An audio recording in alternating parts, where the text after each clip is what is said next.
to herald a call to all who would answer. Seek out this villainy and destroy it.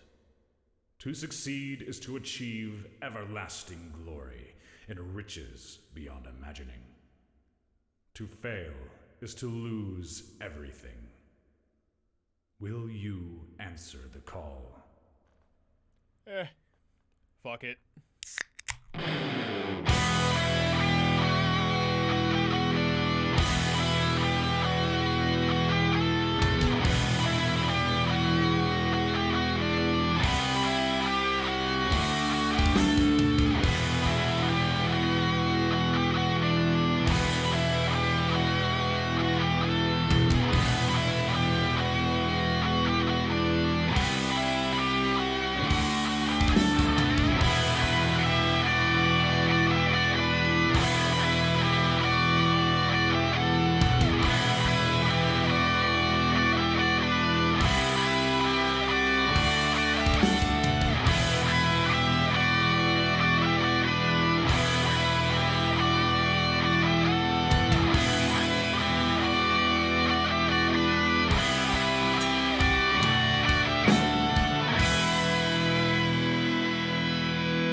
Welcome. You find yourselves in the town tavern. Through the typical calm pierces an unfamiliar voice. It sings news of a nefarious power. A bard, to herald a call to all who would answer. Seek out this villainy and destroy it. To succeed is to achieve everlasting glory and riches beyond imagining. To fail is to lose everything. Will you answer the call? Fuck it.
Hi.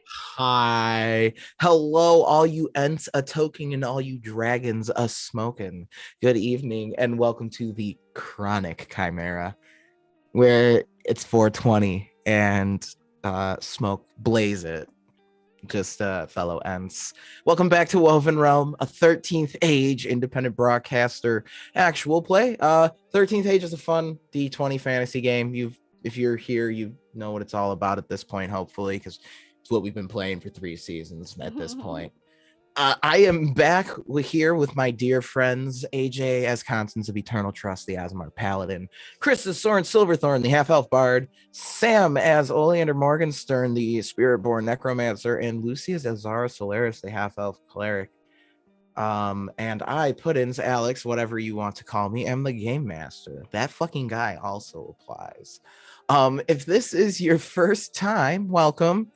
We put our focus on our 3 pillars: drama, moral dilemmas, and ships. So I hope you're here for that, because it's been a while since we fought stuff, and we'll see if we're going to keep that up tonight, maybe. So welcome back to the converged realm of Everencia. Previously on WovenRealm, the Emerald Caravan met with St. Lillian at her humble clinic in Rensbrunn. She and Oleander had a rather tense conversation about Oleander's true heritage. The secrets of biomancy harbored in Eternal Trust were revealed to Lillian, who agreed not to tell her sister, Lady Katarina Steele, in fears of retribution on said commune. Constance was seen by the doctor, who gave her an alternative to the good doctor's medicine. And St. Lillian revealed to Azara and Oleander that Constance is far older than the age she believes herself to be and has told her friends that she is. After their visit to the humble clinic, the Emerald Caravan split up, with Constance and Oleander going clothes shopping so the Paladin could update her wardrobe. Soren took Azara to Adam Samuel's Roadhouse, a Watcher safe house, to meet up with Krukala Scalecut. She said she would see if she could find her brother, Kukazel, for Soren, but not before she gave him a hard time. Just kind of giving him a bit of a ribbing in front of Azara. Definitely focusing a lot of her jokes on Azara there. We'll see if that's ship sinks or sails. Oleander met up with Sylvia for... Sam and I know how to RP breakups really well. Speaking of ships sinking. Speaking of sinking ships, the Titanic of ships sinking after Fenris's death. This is fine. Oleander has made a very firm promise to get him back. So, now Izara found a quiet place to make an oath to help Fenris's soul, and her pleas were met with meeting the specter of her dear friend. Fenris admitted to missing the caravan, especially a certain member, but he could not be certain if his sentence in Gehenna was due to Oleander's resurrection or his sojourner mother's abandonment of him. And after meeting back up, the Emerald Caravan decided to be open with each other about their intentions to help Fenris's soul move out of Gehenna. Soren chose to be open about his past relationship about Anastasia Skyheart, telling the party, one, don't fucking joke about it, and two, that Fenris shared with him her soul is trapped in Gehenna for the crimes of her mother, the Queen of Maywood's crimes against like reality and creation have been so bad that her next generation's been damned along with her. So he also intends to aid her in that purgatorial realm. With their intentions clear, Izara tells the caravan how in a dream Oberyn Eversummer had pointed her in the direction of the kingdom of Nin, far away in Iland. There, the Emerald Caravan shall seek out a mark of fate. And that's where we left off last time. So we kind of we're going to start with everyone. We're sailing in the airship. We're heading to our destination. So if there's anything anyone wants to do before I narrate another wonderfully long passage, I'm just getting tired of talking for the moment being. Feel free to talk instead of me. How long is the trip about? Like, how many days are we on the airship? Approximately 3. So it's like pretty fortunate that you got literally an engine that doesn't need refueling and a pilot who literally does not sleep. Lucky us. It's about time we caught a break somehow. Yeah, so like you're really knocking off travel time just by being awake all the time. Lander's the best person to take on road trips, is what you're saying. Basically. If you want a non-stop go of it, yeah. Right. I don't think I really have anything specific. No, I kind of imagine just Constance just co-piloting next to Oleander, just chattering her ear off, and Oleander politely nodding and tooting her out. Pretty much, yeah. Oleander's oscillating between trying very hard to not think about the last few days and then doing nothing but thinking about the last few days, so... All right, well, if no one has anything right now, then I shall go ahead and... I don't have a scene, but just a note that Soren is just like super fucking irritable over these 3 days. And when Constance goes to sleep, or Soren will go hang out with Oleander in the co-pilot seat, and he's just poring over this Watcher journal the entire time, just grumbling to himself. Ooh, Mr. Grumpy Pants. Very grouchy. Oh, no. Mr. Angry Boy. Oh, no, very angry. Both of them, then they're just being sulky in the cockpit together, not talking to each other, but You could cut the I think that's tension why- in that room with yeah. a knife. I think that's why he feels comfortable doing it, because he knows Oleander is also swearing under fair breath the whole time. right? So it's just fuck, shit. It's the closest to bonding they've had in a while. Yeah. It's no actual interaction. Incredible. It's that comfortable silence. We all have that, friend. That angry silence. That comfortable, angry silence. All Not right. at each other for once, too. I'm proud of us. I'm proud of the Emerald Caravan. That's big. So your flight upon the Damselfly has been rather uneventful. Beyond the odd storms easily avoided by an alternative course, your flight has been smooth as the synthetic wings have droned their humming nonstop over the course of the past 2 days. Although your initial concerns with the Aether microfusion engine were founded, not needing to stop for fueling and a pilot who literally does not sleep have proven most fortuitous in your journey. As you fly southeast, the landscape changes before you as if you were looking down toward the map itself in real time. Many of you probably have never really experienced just how large and wide the world is in the way that flying the damselfly toward the Anticosti region has provided you. As you approach the land of your destination, it becomes covered in thick forests, the trees taller and more primeval than those you know in Highgard. According to your map, these boreal forests are in the land known as the Kingdom of Nin. Your research tells you the kingdom derives its name from the third daughter of King Oberyn Eversummer, Nin, who obtained her own cultural following like her elder brother and sister. The Ninites, as they became known, founded their kingdom in the lands the Knights of the Radiant Heart had previously liberated from vampire lords, who ruled over it during the Sunless Era. Zara, as the navigator, is able to guide the party to the place her dreams have been pointing her toward, Nin's Fire. So, Izara, with the journey taking approximately 3 days by air, you do need to sleep, and as we discussed, your dreams have been guiding you. Tonight is one of those such nights. You find yourself wandering through a misty grove, a lake lit by soft violet blue moonlight. The wind sings upon the indigo sky as the lake ripples with a familiar emerald-clad figure approaching you, walking on the water, his footsteps creating the ripples on the lake. He removes a blue-hued rose from the crown of thorny flowers that encircles his helmet, holding it out towards you as he gets closer. His Viridian armor should pull him beneath the surface of the lake, the full moon reflecting off of it, shimmering pearlescent against the Green Knight's plate. They bow their antler-flanked head when they reach Azara, still holding the rose towards you. You grow close to the lands of the people who share my daughter's name, he says, and you are a great guide and would make a wonderful knight of the Radiant Heart. Very kind.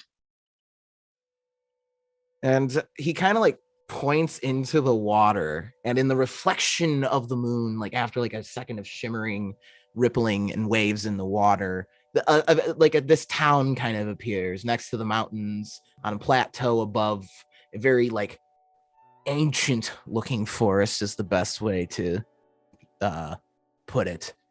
And he then kind of begins speaking. South of this village, known as Nin's Fire, is an old keep. The great castle once belonged to one of my ancestors, and there is where you will find the Mark of Fate.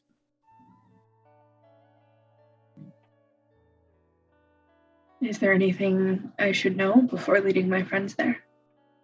And he kind of guides your vision back to the moon on the water, and it shimmers again to reveal this magnificent castle built into a massive sakura cherry blossom tree. And outside that castle is a haunting yet familiar figure holding a blade you recently had laid eyes upon. And I'll let you ask questions about that if you want. Which blade is it? It reminds you of the one that you saw Fenris holding when his specter came to visit you. Okay, it's been 2 weeks. You're gonna have to tell me just straight up who it Scorched is. Earth is the name of the sword that is affiliated with the moon of Lycus. Oh no. Oh no. So there's just there's that haunting figure, and like they look like this how do I word this? They're definitely silhouetted as you're looking at them, and the sword is alight with violet flames. Can I make out any other distinguishing features? Race or... Give me a perception check. You can use your Fey heritage background. Okay. I wasn't expecting you rolling so early. We haven't rolled in a while. I know. Time to put your dice back to work. Mm-hmm. Okay. Okay. Perception. 23. All right. So as you kind of you really make a point to really focus your observation of this watery image, almost watercolor painting, in the moon's surface. you really place a focus on this intent of this silhouetted figure, and you see like their armor is just, it's jagged, and they, instead of like this like the nice curly antlers of Oberyn's armor, it's like these jagged antlers, similar to like when Fenris would take on his berserker appearance. And also you notice a familiar set of moth wings kind of emblazoned in the image of this figure. God damn it. The path for what we seek, it's not easy, Izara. So few things are. Protecting those you care about often comes with a heavy price. Something I learned very early in life. As long as they're not the ones who have to pay it. Indeed. And that's why we bear the burden that we bear. I haven't been able to protect them in the past. I've lost them. Now. But you're here now. And the loss of your dear friend,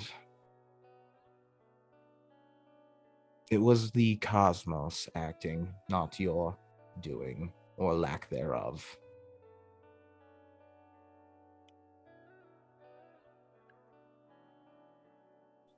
It still feels like I let them down.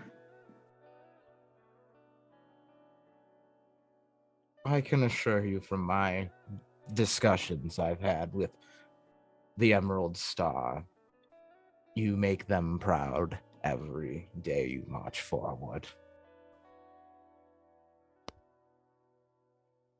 That means a lot.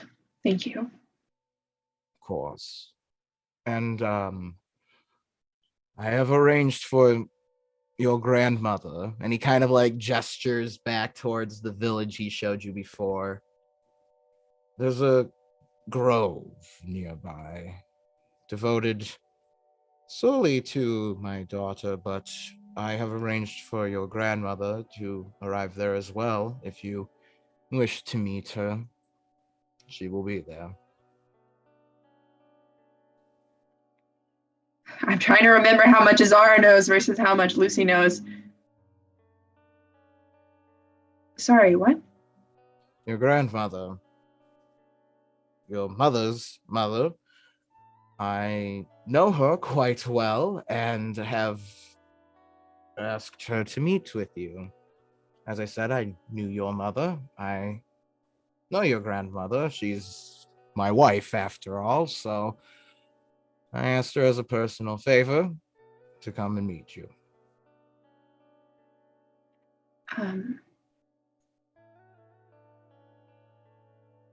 The Moonlit King told me that Boreala had taken my mother. And Sirik Shadil is one of the most dishonest creatures I've had the displeasure of ever knowing. Fair point.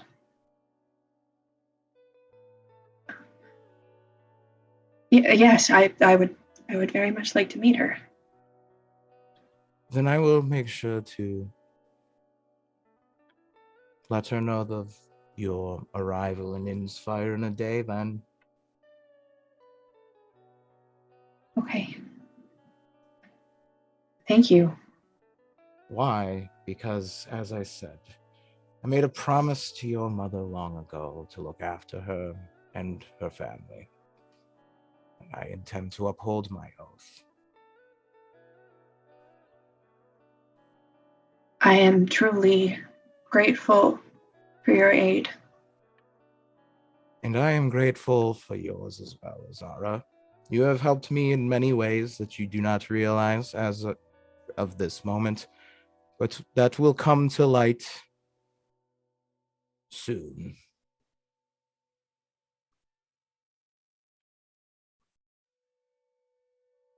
I just want to study this image that he's shown me a little bit more. Okay.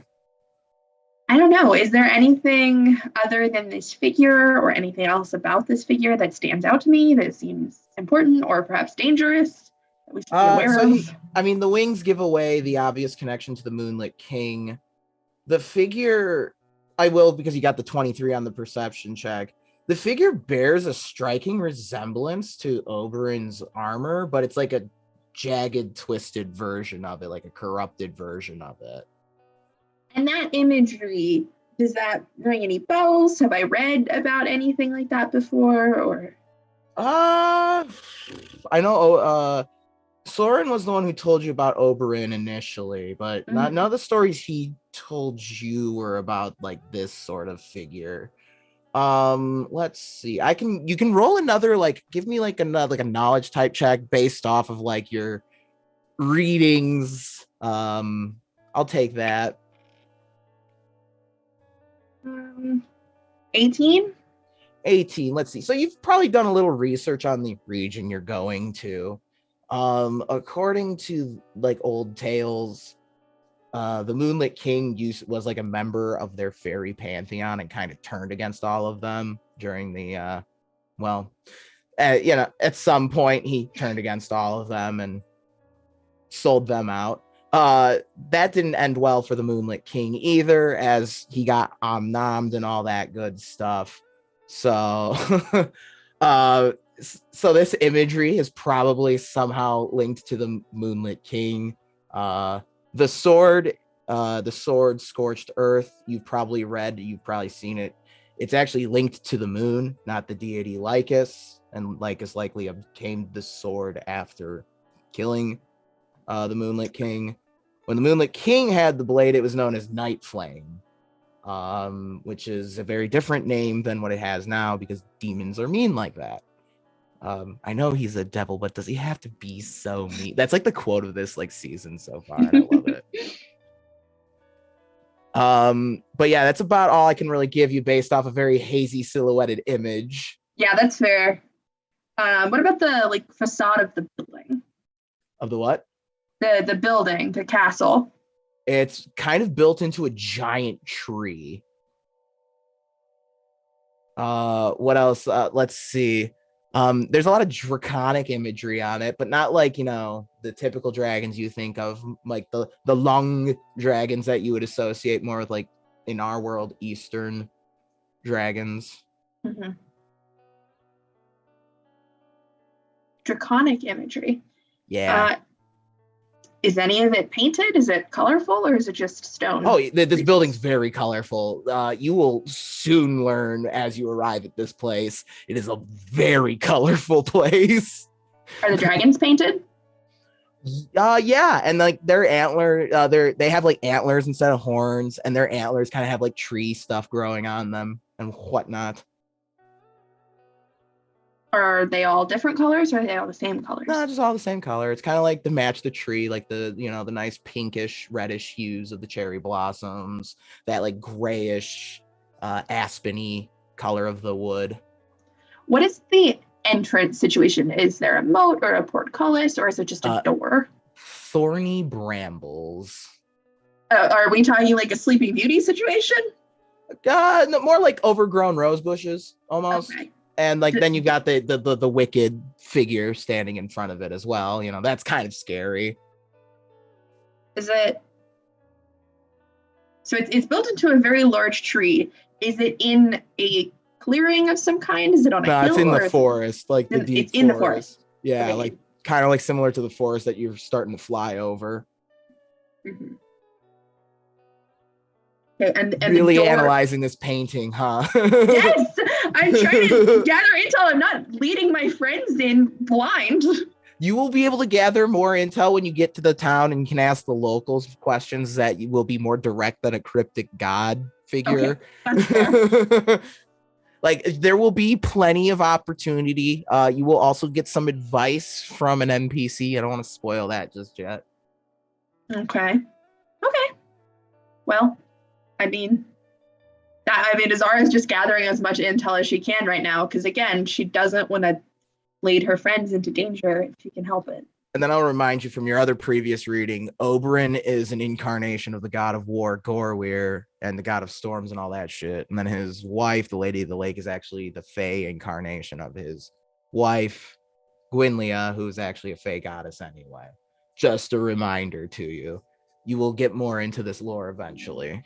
And remind me, Gwynlia is the goddess of water, love, bonds, oaths, that kind of fun stuff. Let me go pull. I can go pull. Oh up no, that makes too much sense. I hate it.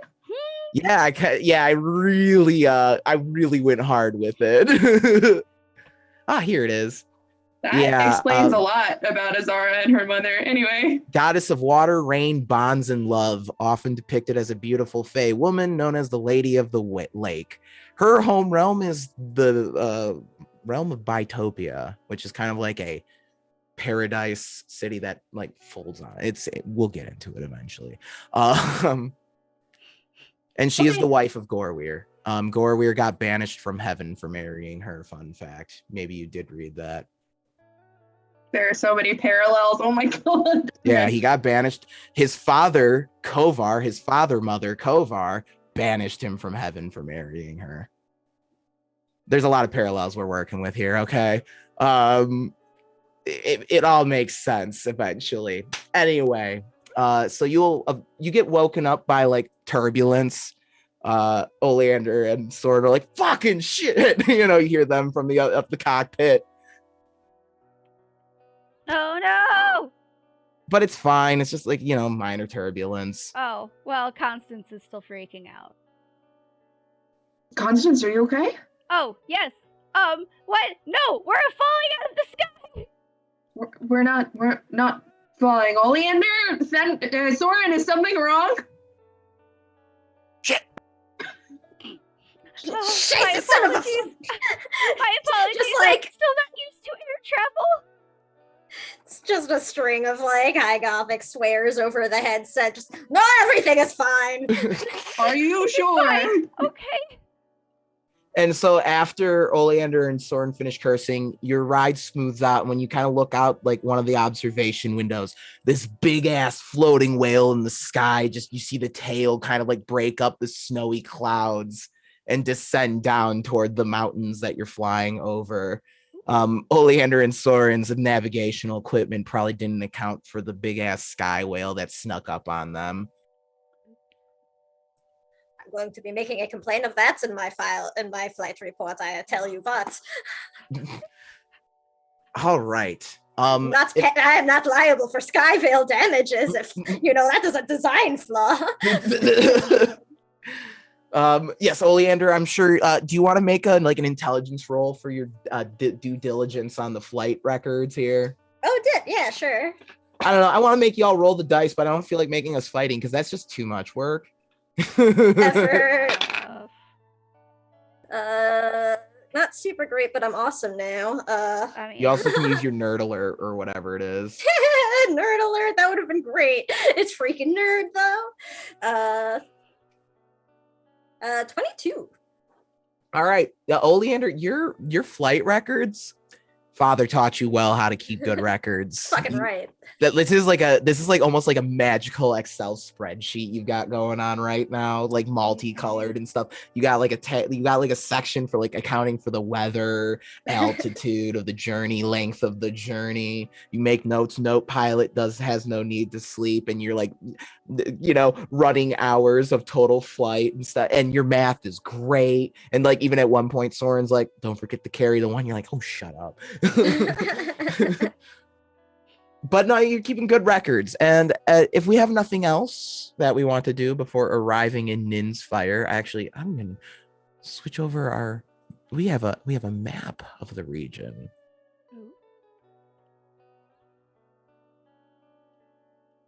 So we're arriving here in Nin's Fire, this nice little place. The Dryad Grove is probably what Oberyn was referring to, where Grandmama is going to be hanging out at. And then Castle Night Flame is probably that place you saw in your dream of the creepy tree castle. All right. Questions, comments, concerns, scenes? Concerns always. Okay. Concerns many. All right. So you eventually kind of find a plateau in the valley between the Aya Mountains, and Oleander and Constance capably lower the airship and land it as you approach this town. You immediately notice that the architecture in Ninsfire is far different than what you grew accustomed to. Unlike the verticality of the modern buildings in Ren's Run, and that grid-like design and the arcane-influenced styles of Albion, the Ninites place far more of an emphasis on their constructions cooperating with the geography and wilderness around them, resembling the more traditional sort of halfling communities you've been to, such as Tuft Hollow, Trevenza. Constructions are built primarily from stone and wood, and the influences of both a forest people and the knightly culture of the southern Ilandi certainly are present here. The town is surrounded by farms and rice fields, sitting atop a plateau in this valley that I mentioned, and a massive forest gives way south of Ninsfire. The folk who call this humble town home are awestruck at the sight of the mechanical marvel that is the damselfly, and gather around the airship as you land. You immediately recognize the Ilandi fashion, featuring many floral prints and robes, versus the more modern dress you had probably been acquainted to seeing in Ren's Run. You would be forgiven if you felt like your caravan had stepped into the past for a moment. Most of the folk here, like in Highgard, are a majority of half-elf, with a variety intermixed amongst them. But you do notice some within their ranks are the fae folk known as dryads. It's very common here in this region for dryads and other fae creatures to kind of just live with these people. They look excitedly toward the damselfly, awaiting to see who departs from the mechanical insect. Constance is absolutely the first one out. Okay. Zara is on her heels. Okay. Bounding into danger, or All right. probably not danger, but whatevs. Yeah, actually, your boy does need the. I want to know what order we're exiting. Actually, that's important. No. I'm following Constance with significantly more caution.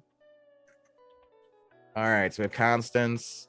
I'll go next. Izara, Soren, Oleander. Cool. Because Oleander wants to, make sure she's got everything locked up properly. And Oh, I'm yeah. gonna pop like an alarm cantrip on the ship as well. Cool. Yeah, and you're you gotta like kind of let you're turning all the instruments and the ship kind of like powers down and Beep, boop, boop. you get that as Locking the engine. the car. Yep. That's skitty. Oh, get out of here. So you descend the ramp leading out of the damselfly. Constance, you receive an inquisitive look as you clearly are a foreigner in a foreign land. But it's when Izara exits the damselfly is when there's as they notice her compared to the rest of the party, there's a clear change in their demeanor. Curiosity turns to wonder and awe as the Ninites stare wide-eyed at Izara. You hear the crowd murmur amongst themselves, pointing toward her. Some reverently bowing their heads while others toward the back kind of begin to push the crowd closer to the Emerald Caravan. What are my character reactions here? Confusion times 2. I thought this was your first time in the area, Zara. It is. I've never been outside of Old Pashnu before meeting you all in Trevenza. Oh, but these people all know you. I don't think they do. Oh. Can I hear, if they're whispering to each other, can I hear what they're saying? They're kind of still far away, but as you're kind of listening, you kind of hear people begin referring to this Nin figure you've been reading about during your journey. This sort of cultural founder for them. They almost have a religious respect for the daughter of Oberyn. And they're as they're pointing at you, Oleander and Soren can absolutely pick up that there's a religious sort of feeling coming from these people towards Izara, and definitely Nin has returned. Someone has definitely said that at some point. No. Izara, this is great. You're like a goddess here. You could just walk around and tell these people what to do. No. Get exactly No. what we need, and when we leave. Why are we here? Uh, it, I can't do that, Soren. That's no. Would you like me to be your mouthpiece? No, thank All you. right. Next time. Let's be careful and get some more information before we start abusing Azara's newfound fame. Ooh. Soren's like shaking hands. It's not my fame. They think I'm somebody else. And as Soren, you're shaking hands. That's like, you feel the crowd. Soren, you've probably been to a few rowdy events in your life, for sure. The crowd's beginning to get to that point where they're pushing, and you're kind of like, uh-oh. They're starting to feel more like a big wave than just like a bunch of people you can easily work your way through. And they're like, there's a zealous descent upon the Emerald Caravan. Yeah, I'm hanging back. I don't want to go in that crowd. I'm like hanging back and kind of hiding behind Constance a little bit. All right, give me a stealth roll, Azara, and Constance. If you want to help because you're trying to shield Azara, you can Yes. give me like a sort of like athletics roll to like puff your chest up and look bigger. Yes, sure. 1 second. 21. All right, Azara's like using the damselfly and Constance to kind of like take cover here. I imagine she has a lot of experience sort of stroking attention in front of crowds. I mean, usually she's hiding behind the abyss when this happens. 22. All right, yeah, Constance is kind of able to like strike a pose and say something that kind of like gets their crowd's attention for a second. And make some magic anime sparkles. All right, And there they we go. Woo! And then the people are like, and that must be Nin's champion, as they begin like coming towards Absolutely. Constance. You have the wrong person. I'm not. So as you're talking, it's just now there's just a whole rush of people and they're like descending on the caravan. It's almost like it's not zombies because they're actual people, but you're beginning we're going to start taking damage here if we stay in this crowd any longer. And you're surrounded on like all sides. And like, if you're not retreating into the damselflies, not necessarily an option because you don't want them to damage it. I'm gonna manifest my wings and fly up. Oh no. Oh no. When she does, when it's bizarre, so your fairy wings just 300 damage. they open up and you ascend into the air and like somebody just shouts out, "It's true! Nin has returned to us." No. Good job. They think we're gods. I'm gonna get out the bull roar and I'm not gonna cast anything All out right. of it. I'm just gonna start whipping that thing around and making the deafening noise. Yeah. So you're just making like that. Oleander's just face palming so Yeah. hard in the background of all of this.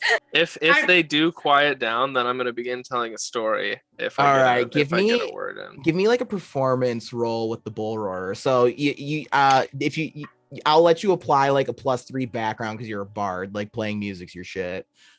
Azara is definitely this whole time. So like, no. You have the wrong person. This is not. But the minute I'm the not. wings come out, people No. are like on their knees and like prostrating themselves boy. before you. I'm not. 24. So Soren is able to kind of get the crowd's attention and get them to kind of like chill the fuck out for a second with the bull roarer. And so Soren, you have their attention now. I'm just gonna start in on a story about Nin, even if it's bullshit. All right, I want to hear it. Oh shit! All right, actually, roll me a like you've read this story in your book before. Roll me some sort of like recalling the story check. Oh, that's not good. Wisdom. Wisdom or intellect. Okay, that would be 15. All right, so he's embellishing. Give me charisma. I was gonna say, give me the charisma roll for the embellishments. Well, there, can do that. Just, I want us to bust out our dice here tonight. Yeah, that's much better. Math is so hard. It I is. Get you. I'm glad I'm not running. Plus 3, 25. Ooh, okay. So Soren, the facts, they're okay. Like you're able to give like a textbook version of who Nin is. Oh, the third youngest daughter of King Oberyn. She was perhaps the favorite King Oberyn, reminding him of his sister, blah, blah, blah. And you kind of going on this story. Are you trying to take the focus off Azara, or are we trying to make Azara more of a god figure? I'm trying to take the spectacle. I would even say I tried to slip to like the back of the crowd while I have their attention. I'm like walking through them and like I'll say you can do that. Like you can create like a path through the crowd as you're talking, because you kind of have like their attention. You've got like a captive audience, and they're kind of doing. You're doing that thing where it's like the preacher's walking around and everyone gets the fuck out of your way as you're walking around. One of us has to be a god here. So I'll just kind of like give them urgent eyes while I'm telling the story. What are urgent eyes? I'm confused. Like, get Something, out. I don't know. I would like to leave, but I don't know how to escape. Are we in a position where now we could like get into the damselfly and park it outside of like the town proper? Yeah, as long as Soren's like got the I'll crowd be fine. distracted. I'll stay here. Yeah, you guys go. I'm good. I mean, like we'd be back. It's really Yeah, I just know, like I know, No, go. we're gonna go park. perilous. Yeah, we're gonna go park. I'm All just right. like making my way to a tavern while I'm telling the story. Oh yeah. Then Oleander is definitely gonna just sort of like get the ramp back down and like usher the other two back on and go to like park just like a little ways out of town. Okay. So, anything happen while you're parking, talking to your friends? Well, that was odd.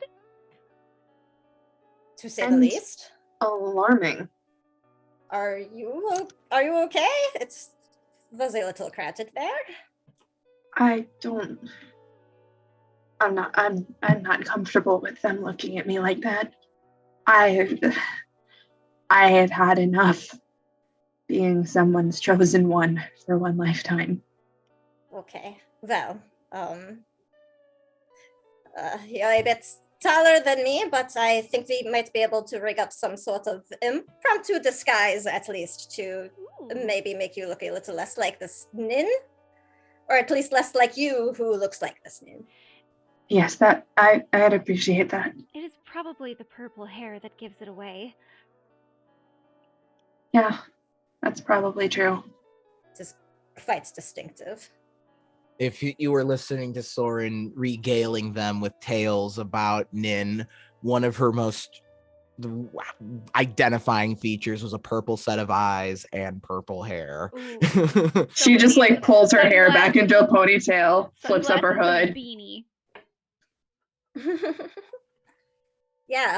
So once we sort of land in park, Oleander will do what she can just with her like fashion supply to sort of help hook Azara up, like something hooded she can hide her hair in. I'll like, style it so it's back and harder to see. I was gonna say pull a Fenris, slit the hand and get your Ikari. Just here we Right. go. Oh Raven. No! Because unfortunately I only have disguise self. Yeah, that's fine. Honestly, I'll say as long as like Azara keeps the hood up and wears the hair back, you should be able to get away with. I could try to sort of upkeep like some level of prestidigitation when we're like in close conversation with someone, so make your eyes less purple or something. I don't know. And Azara's eyes do change color, like depending on her mood and stuff. So Yeah, I mean they're always purple, but they get lighter or darker or brighter depending on how she's feeling. I bet we You just have got to a be ton close to see her. That I bet we have a ton of makeup left over from the ball. That's true. true facts. I mean, as if Oleander left home without like freshly stocking up. Like Oleander's got the fucking caboodle. Just the Yes! I have the brand new Duke Nettle palette. Let's go. The new Duke Nettle Princess Heroes of the Pain palette. assembling palette. Oh my goodness. No, Princess of Pain is one of the colors. That's a pink. Yes. True.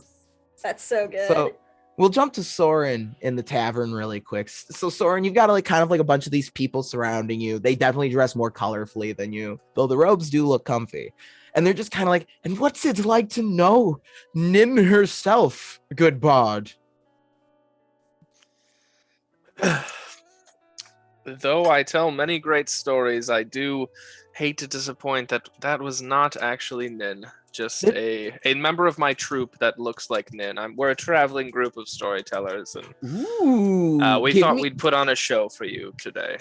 Give me a deception type check, like so charisma with your sword leaning into the back. 1,000, not 20. Fuck. Do we win the campaign? Did we? Game over. So they're like, they're kind of like piecing it together, like weird mechanical dragonfly, foreigners, bard, really good theatrics. Mm-hmm. Okay, and do you often tell the tale of Nin? Is that just one of your plays or something then? Oh my god, do they It's think one we're of a them. circus? Yeah, Soren's convincing of.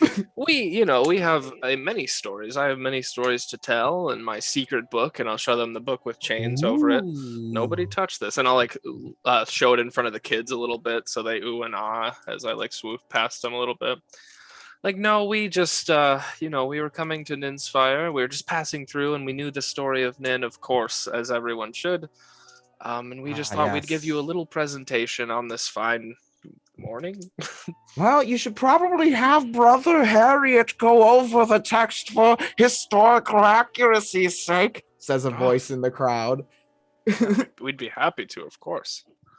And then like someone else comes up around you and puts an arm around you. I say we get this fine lad a drink. What do we say?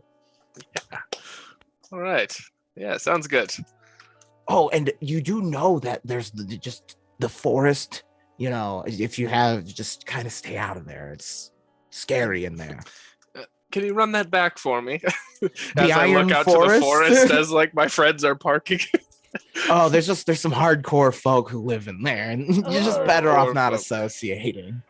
Thank you. I appreciate the advice. We would have walked right in like fools, or flew. Yes, the Iron Sword. Perhaps the champion character would have the Iron Sworn's deference, but definitely not the rest of your troop. Yeah. Thank you. I appreciate the heads up. We will steer far away from the Iron Forest. Anyway, welcome to Nin's Fire, and you got like this really fancy wine. Like, oh yeah, you're also this whole region is like the wine capital of the whole like continent. Nice. The Empire of yeah, poor Fenris is like, what the fuck, guys? I'll sample him. So yeah, you got like Soren's got like a whole ass sampler in front of him. You're in like a flights here. Oh, we do, and it's like you're at a winery, and there's like just like these monks who just make wine all the time. Incredible. They're just like, I'm gonna try to get drunk before the rest of the caravan gets back. Amazing. So, rest of caravan, what are you up to? Playing dress up with Azara before we go to find Soren. Azara, are you gonna still rock the bright white, all white look?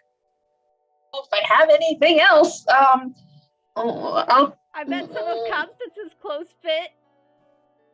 And like Oleander's still got like plenty of things in different fits, so even though she's shorter than you, they might still fit.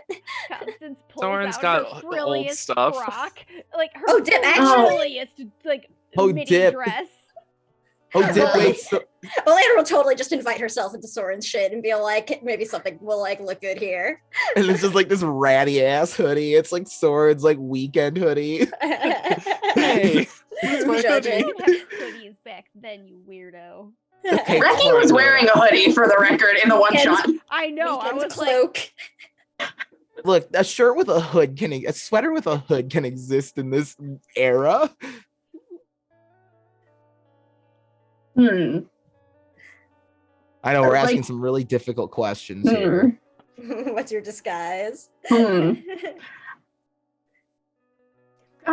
and Oleander are like pulling out these things and holding them up and be like, oh, this could look good. And Azara's just standing there like loose greeting. Like, Choosing my own fashion? What? this is what I wear. Like, what? Not anymore. I mean, these aren't just clothes. They're her uniform. They're her vestments. They're all she has left of home. She hasn't worn anything else since she was 10. Oof. Aw. Well, I had never worn anything but blue, but now I am in green.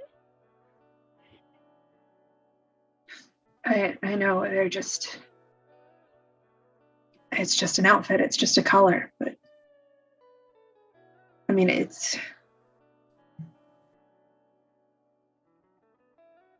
yeah, do you have anything else green? Oh, yeah, we picked out some extra outfits. We did, in fact. We can Team colors. Yeah, I'll look for a green of the shade as similar as I can find to Oberon's armor. Okay. Aw. Nice. Yeah, it's he often is described as Fan Baba Yaga has described him, Emerald Zaddy. So And I'm keeping my belt that has the symbol of the astral star on it. perfect. And you also still have a sparkly lance as well. I do have that. And Oleander will, like I said, sort of style your hair so you can hide it under a hood easily. And she'll give you some sort of like eye makeup that just like distracts from like the eye color, you know, so it's kind of like you can't tell if it's an effect from the makeup or what. Yeah, I'll dig out my my cloak of fog from Oh, nice. Cassera. Nice. That is a cool cloak. Whenever you're ready, you can go and meet up with Soren at the local tavern. Insert adjective animal name. I'll take. I'm Red open to- Hog. All right, we're at the Red Hog.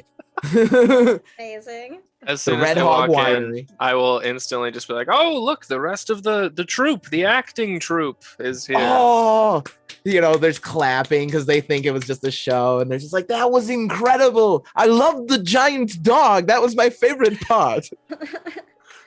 Oh, Thank you all so much. Does the Gorfin do tricks? not quite yet. Arcadia, sit. And the cat, the Gorfin, just kind of looks at you, feathery tail just swooshing. No. And everyone just kind of starts laughing because cat memes are timeless. Some things exist in all realms. Yes, WovenRealm is a woven realm after all. No, I have not trained. Custis has not trained Arcadia to the extent that I have trained my cats. No, not at all. But Soren, luckily, has kind of bought you a good cover for the time being to get the crowd off your back. So the crowd eventually kind of leaves you to your drinks. Drinks are all on them. Yeah. And you're kind of left to your own devices for a moment. All of the cocoa in the world. Nice save, Soren. Thank you. Soren's buzzed. How much wine have you had? Like looking at the glasses of flight, like Just flight after flight. Oh, those weren't all mine. There was people are coming and going. Slow service. Did you find anything important out? No. This is their best wine. And they think we're a troupe of actors and we're like character actors. We got really in depth. And that's why your hair is dyed purple. So Okay. And that's when you hear Soren from the seat next to you from beneath the hood. Oh, really? And as the hood comes down, Chris, I believe you had a description written for this character. I do. Next to you, you see a white-scaled dragon spawn, taller than all among you. His white scales are slowly fading to gray because of the natural progression of Father Time. He's wearing dark black shades, a tropical shirt, but instead of tropical leaves and flowers, snowflakes take their spot. A long gray shawl lazily trails down past his waist. Thong sandals sit on both of his feet, clearly enjoying warmer temperatures these days. From his left ear hangs a long icicle like an earring. Over his right shoulder, well, probably by the chair, is a large golf bag with a few tacky patches stitched on it. Some of them read World's Best Druid, #1 Counselor with a K. You see one patch faded that used to read World's Best Brother, but has since faded. As he notices and approaches you, he whips off his sunglasses, revealing icy blue eyes, a goofy smile revealing brilliantly white teeth, as all dentist has. As you peer at this absolute Adonis of a man, you can't help but think, he's a hunk, dude. Yes. He looks over and he says, I heard you're looking for me, angry one, to Soren. Soren rolls his eyes. Watch Chris have a conversation with himself. Yes. I'm so here for this. No, Soren rolls his eyes and said, this is Krugala's brother, so you all talk to him. Soren goes, like, probably gets up to go get another, like, flight. Yeah. I'm curious, would Crook Hazel have come to visit Kat, like, while Oleander was kicking around? Would she have met him before? Because I don't actually know. Kirk Hazel, my headcanon for him is he's been a little reclusive since the Makes events of sense. Steam Spell. Things didn't go super great with his sister, as you know, you can see. What? And so he's been spending a lot of his time trying to repair that relationship. And you know, you maybe have seen him or met him once or twice, but Right. Okay, I not just, like, a wasn't lot. sure. Yeah, not like a lot. So he looks over and he smiles again and he says, oh, my sister told me you were looking for me. I'm Crookhazel Skillcut, and he holds out a hand to you all. Constance shakes it eagerly. It is so wonderful to meet you. We have met your sister, and I shook her hand when I was not supposed to, but she did not steal anything from me, which was very nice. It isn't so nice to make your acquaintance. You're an excitable one, and he's doing the like grandpa handshake where his other hand is clasped over the top of yours as he's shaking. Look, she does the full two-hand handshake too, so Nice. Constance and Crookhazel would be best friends. I am so excited about this, honestly. I just imagine Azara and Oleander watching these two people like enthusiastically shaking hands, all four hands in the middle, like. Oleander just was like, I want to see how long they will keep going before one of them stops. oh, it's a standoff. Just angrily shaking at some point. he finally breaks. He's like, all right, I should meet the rest of you. Pleasure to meet you. Hello, it is a surprise to see you here. Have you been here for long?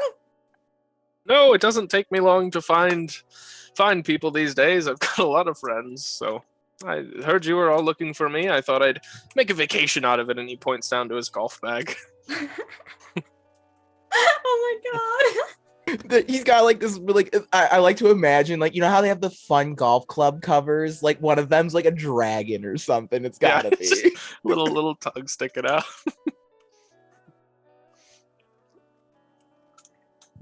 That's very cute. So I am here to talk to you more seriously about your biomancer situation. Oh, Or what? yeah. About that. I don't know if this is the best place to speak. Should be, I don't know. We should Oh, get a... I think it's fine. He points over to Soren, who's drunkenly telling a story and has captivated the crowd again. Well then. Yeah. I actually don't remember. What was our lead for Kazel that we had? It wasn't Seeking much. him? There was just you all had basically asked if somebody could give you more intel on the biomancers without alerting Kat to it, and if you could get more information on your new enemy. Right. Okay.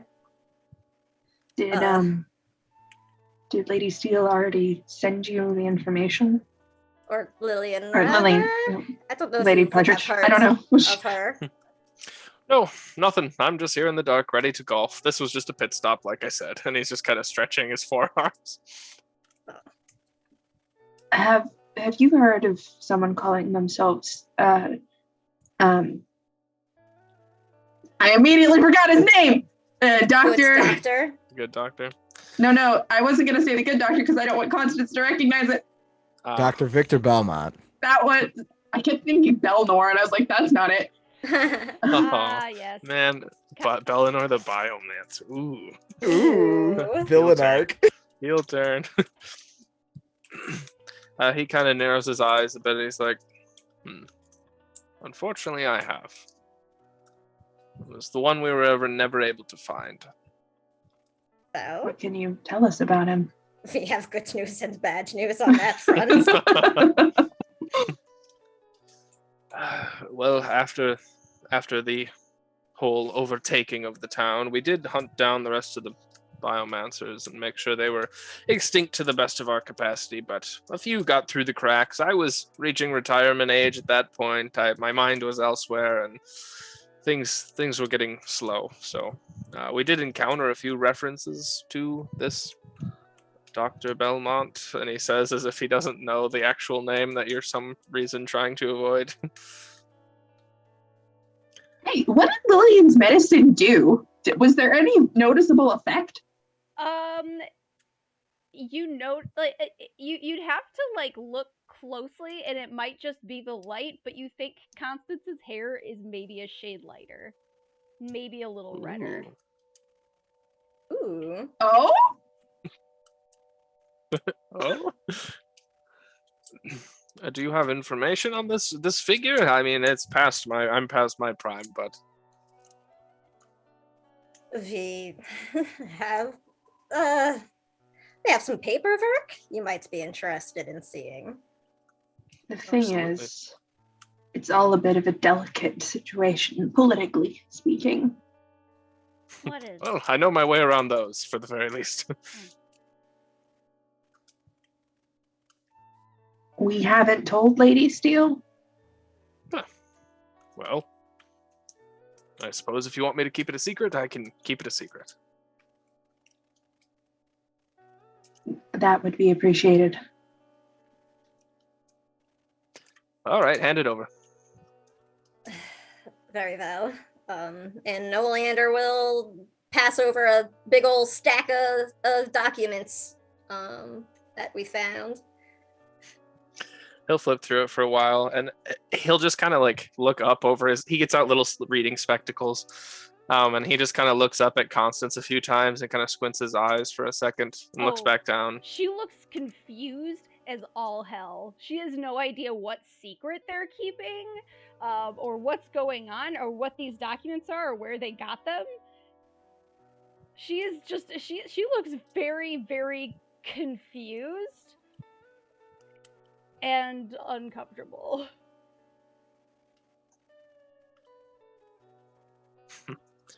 Well, that's not good. And he'll just close it up and slip it back to whoever gave it to him. And those are the kinds of insights we were hoping you could provide us, Hereford Hazel. Thank you. Look, I don't know much. I'm a retired dentist, okay? I was more of a dentist than an adventurer, if you want to know the truth. One time, actually, we had a whole plan, me and the Star Touched, okay? And I ran in first, and I forgot the plan, and blew everyone's cover, and just pulled the gate and opened it up. Oh, man, you should have been there. It was hilarious. But I will say I have heard a little bit of rumblings about the Biomancers since... I've retired. It's somebody else's problem, but I would check out. Unfortunately, with my heritage, I think they were interested in my heritage a little as well, and I do recall dragons being utilized in their research a bit. So I would maybe look into that. Specifically around Ren's Run in Sets of Ruins. Alex, is there a name to the ruins? Steel Bastion. Steel Bastion. I would especially check out the Steel Bastion if you really want answers. Steel Bastion. Okay. I'll remember that. I imagine I know the location by name at least. Yeah, it's fucking haunted. That's Yeah. your understanding of it. They're like, no one goes there. We don't go there. It's the elephant graveyard in fucking Lion King. You must never go there. Oleander ain't afraid of no ghosts. It's her favorite terrain. Haunted shit and malls. Amazing. I'm sorry I don't have more, but again, like I said, I got onto other things. I tried to take care of my family in retirement, and biomancy was kind of a thing of the past for me. Hopefully, it was a book I was hoping to close. Understandable. Something is better than nothing. All right. Well, I've got a 2:00 at the spa with Roz and a 3:00 with one of my friends at the course. So where is that guy? Gang Jacks.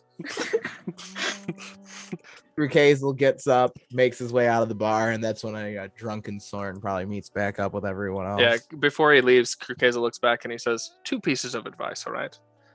1, watch out with him, and he'll point to Soren telling the story. He's the worst. 2nd, don't be afraid to follow the butterflies. And he'll just walk out. That's not what it's not what Dainty Cat says. Just like as you're walking away. I just look at everyone like, no, you never follow the butterflies. Follow the butterflies, just don't give them candy. And he'll leave you all a peppermint. What do butterflies have to do with anything, frankly? Honestly, pretty much nothing. So, but should they appear, we don't follow them. Okay, it's just adventuring 101 was drilled into me by Cat. Oh. Okay. We'll come back. You're talking about following butterflies with him? To be honest, I do not know much of what we were talking about.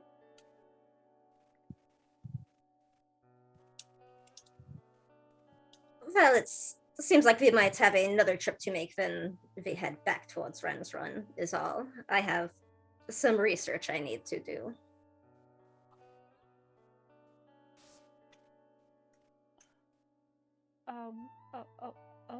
Okay.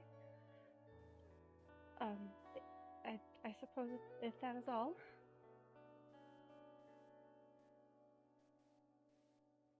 I had a dream on the way here, and I will go ahead and tell them everything I saw in my dream with Oberon.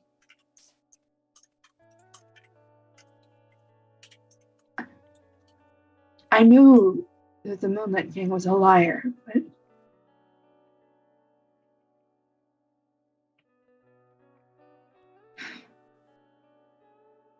I don't know. I don't know how I feel about meeting my grandmother.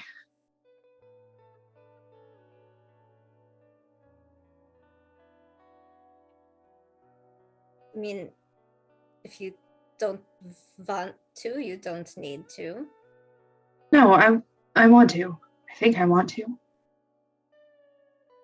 But if Boreala didn't take my mother, then who did and why?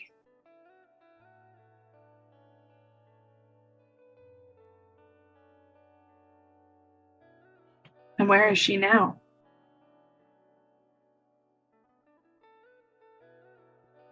Maybe if that is something you can find out, then. I hope so.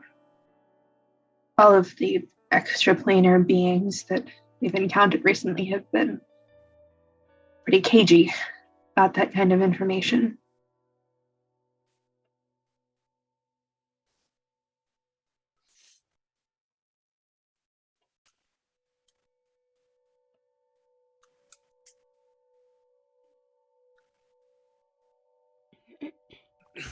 Constance kind of mumbles something about not the only ones being cagey with information, but like if anyone asks about it, she just like kind of coughs under her breath and is like, nothing.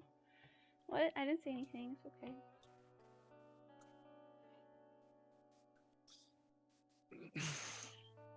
okay. Zara's just like, everything's fine for sure.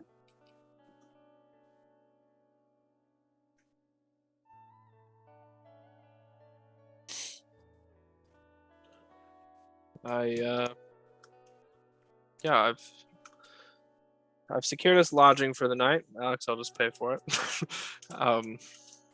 So because you have minions now. I don't have minions here yet. Yet. being the keyword. So we have a meeting arranged in the clearing. And then, I suppose, to the castle? I don't know what to do about that figure there. Azara, we're here. We're here for you to follow whatever you need to. So we'll do what you need to do. I just don't want you all to get hurt because of me. I'm fairly good at not getting hurt. Haven't died yet.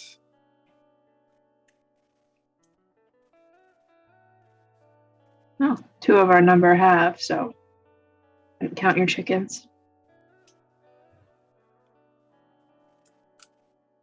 Oh, we're working on keeping it from sticking, so. That's true. Wait, what? No, hold on. We're getting him out of Gehenna. We're not bringing him back to life. If I can find a way, why not? I mean, if we can find a way that doesn't cost another soul. Right. Lander's like just totally keeping a straight face, but Yeah, totally. Okay.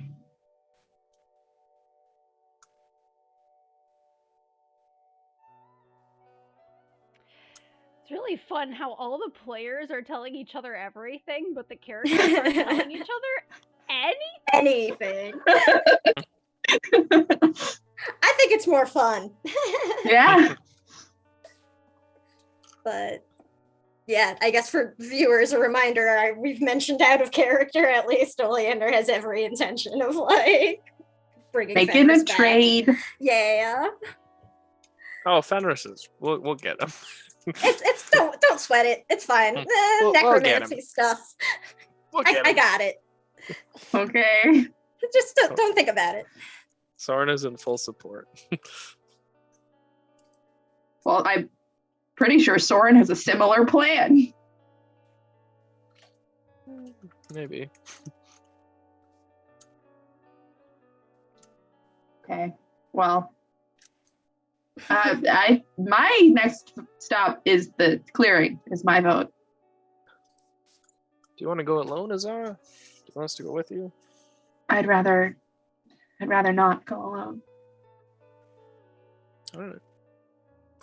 Do you want all of us there, or? I think it's best if we all stay together. Okie dokie. Okay.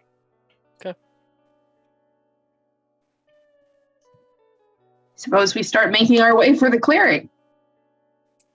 I suppose we do. So the Olander Dryad does Grove- keep putting an alarm on the damselfly, like anytime we leave it, just as a yeah, note. that's chill.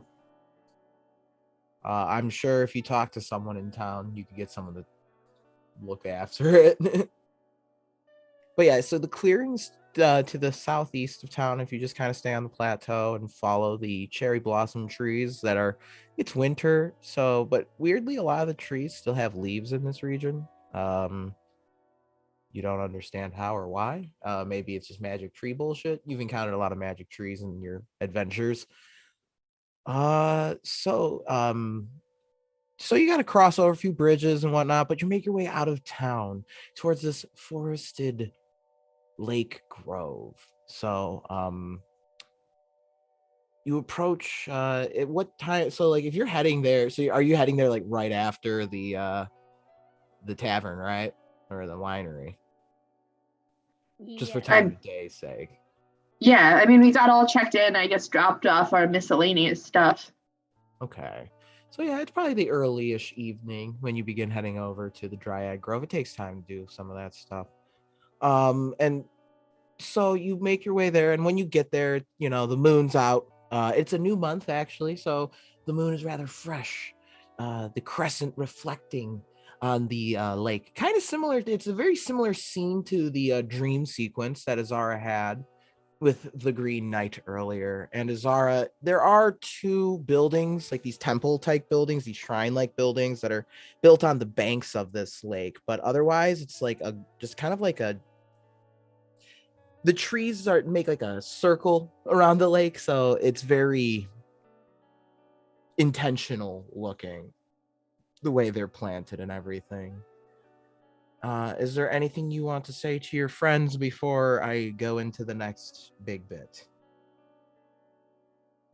I don't think so. All right. So you approach the lake side. Friends, are you standing next to Azara, hanging back? Like, how are we right doing this? next to. All right. Probably arms interlocked. Yeah, right behind. All right. Yeah, I'll probably be like just kind of behind. So the winter wind picks up, the moonlight reflecting off the lake, and there's a loud elk's call as there's the roll of thunder across the winter sky. And standing on the lake water is an armored figure clad in green armor. Oberyn Eversummer now appearing to the whole of the Emerald Caravan for the first time ever in his complete splendor. He unsheaths Erendite, the sword of rainstorms, and touches it to the water. And when he does, there's just this iridescent glowing light that reflects off the sword for a moment. And from the water, kind of like just ascending from the water, is this beautiful fey woman, kind of just draped in like this dress made of like various like water lilies and other floating type water plants almost. And these luminous wings, very similar to the ones that Izara sports, but instead of like a violet hue, they're these bright green, kind of like Luna Moth wings that kind of like wrap around her and kind of finish out her dress. But they can, at first they flash out in the majesty of the moonlight. And she has her hair is almost like algae like, being the Lady of the Lake, but it's very dark. And she has violet eyes like Azara does. And they're both standing on the surface of the water. She kind of takes Oberyn's hand as he guides her towards Azara, stepping on the surface of the water. And Oberyn kind of beckons to Azara, beckoning you to step onto the lake. I will do that. So, Azara, normally when you would step into water, what would you expect? Your foot to go kapoop and go into the water, right? But instead, friends of the Emerald Caravan, you watch as Azara's footsteps land on top of the water with like kind of a soft, like just ethereal echo that causes water to ripple from her footsteps. As she approaches the pair of figures, Oberyn steps to the side, giving Azara a moment to talk with her grandmother. And the Lady of the Lake, in all of her splendor, bows her head deeply and says, Izethi Verora, Azara Solaris. It is an honor to finally have met you. Hello. My granddaughter.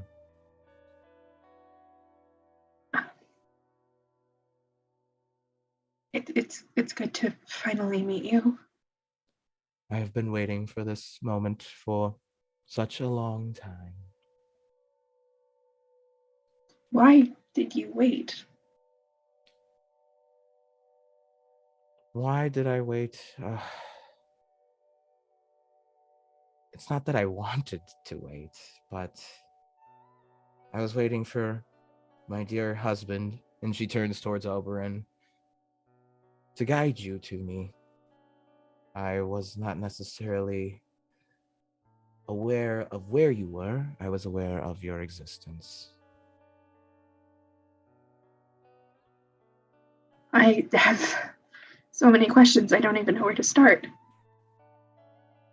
Ask and I shall answer whatever questions. I do owe you that much, at least. What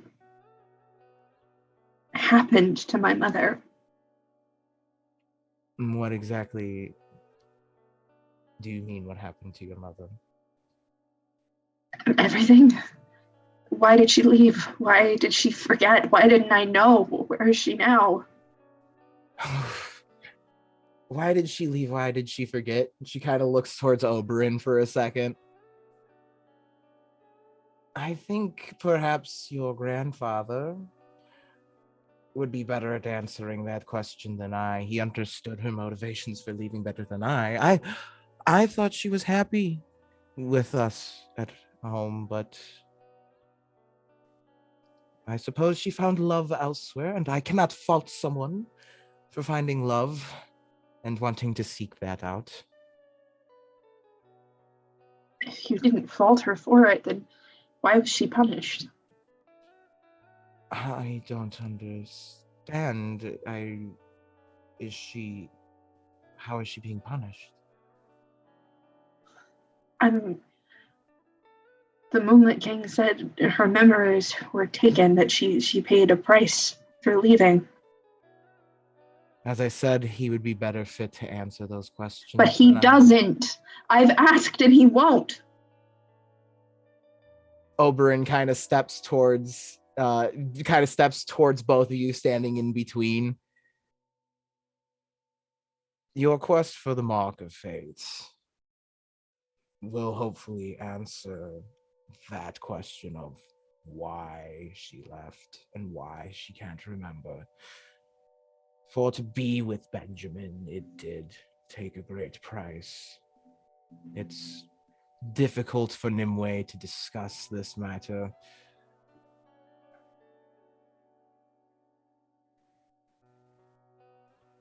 We are sorry, Azar, for everything that has happened.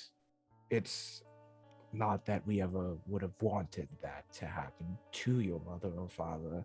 As I said, I swore an oath long ago to safeguard her. Then why did it? If you didn't want it, if you didn't want it to happen, then why did it?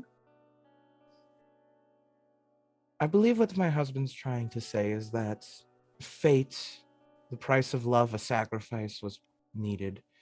We often make many sacrifices for those that we love. And your mother was willing to make the sacrifice of giving up. And she kind of gestures towards herself and, like, quite literally, the world and everything she could ever want to be with your father. She gave us up as well, her family. I don't understand why she had to. It's not necessarily the sacrifice was made by choice, dear Zara. For her to join Benjamin, she also required the power of a mark of fate. And, well, when one writes on the mark, what they write becomes reality, but when used outside of tandem with the great tome, it turns one's desires into a twisted mockery of what they seek. Or interprets them in a way that is not always favorable and does exact a price. So it was a mistake. Or an accident. I wouldn't call love a mistake or an accident, but it can feel that way at times. Not her choosing my father the way she did it. What was taken from her, it wasn't intentional. It just happened. Yes, and she wasn't the only one who paid a price for that.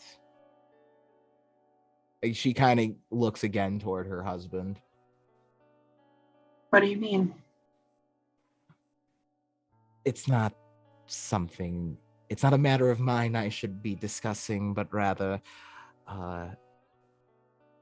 that it was not me who was necessarily affected, although I do miss your mother dearly. But I am glad to have you here before me, and Oberyn was right, you do look exactly like her. Do you know where she is now?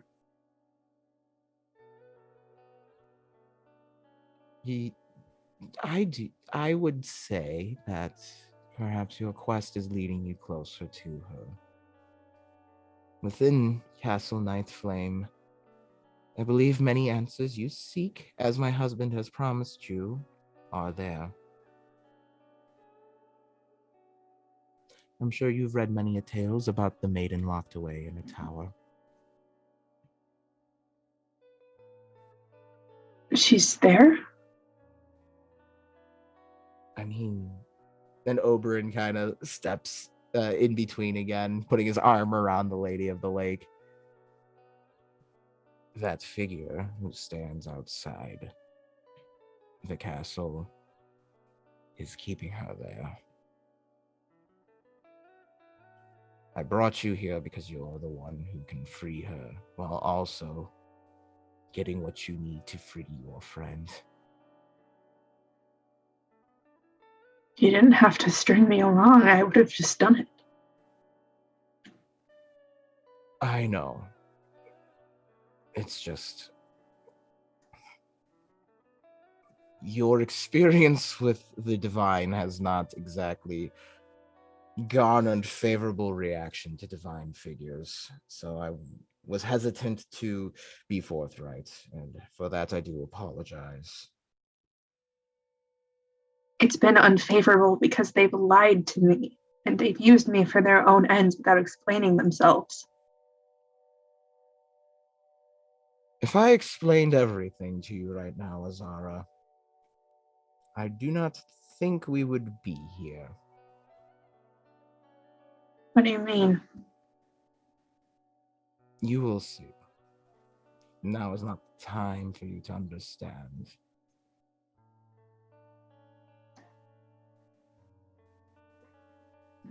I'm really tired of answers like that.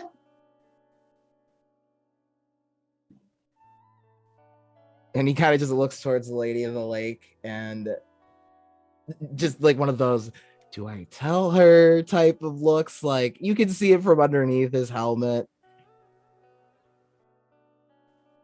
You do not want that answer right now. I know.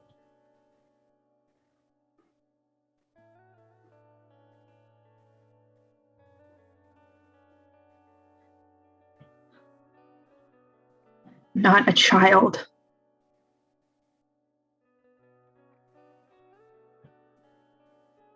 What I will tell you is that the gods have many incarnations, dear Azara. They have many aspects, many faces. I'm sure you can understand that being an astral star faithful. Yes? I, Oberyn Eversummer, am one such aspect of the god Gorweir. Your grandfather, the Moonlit King, is as well. That's why I understand this situation quite well. Wait, just to make sure I understand this. There are two aspects of the same thing? God, yes. Huh. When, I don't like that. When Gorweir was exiled from heaven, his fey nature was ripped from his soul, and thus Siak Shadil was born.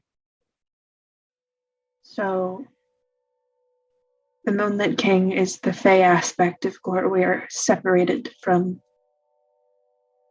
the rest of him?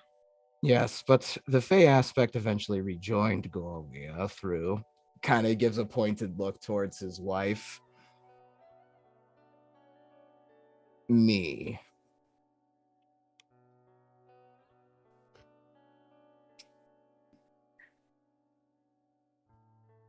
But he's separate now. Why don't you From ask you. your friend, points at Oleander, who has a good understanding of the mechanics of God's incarnations, such as Saint Oriana.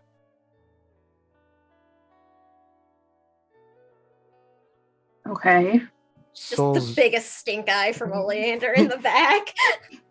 Souls do not sit stagnant. If a soul sits stagnant, it doesn't grow, it doesn't change, it doesn't develop. Souls move through the wheels of life, death, and the realms all the time. What I'm trying to tell you, Izara, is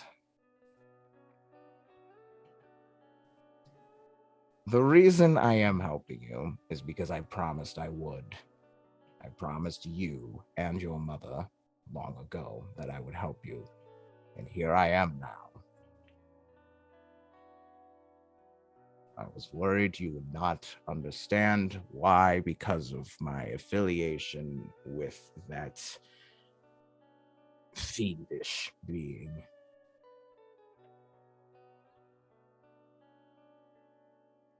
I didn't even know about that affiliation. You were going to learn of it eventually.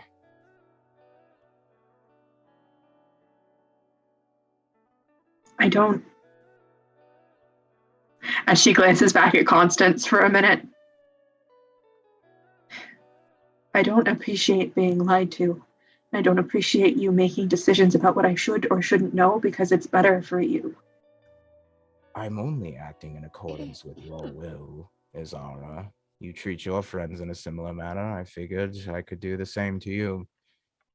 The reason that I can walk and stand before you is because of your good actions you put into the world, Izara. When you do wicked things, they echo, not just here, but across the Feywild and the plains.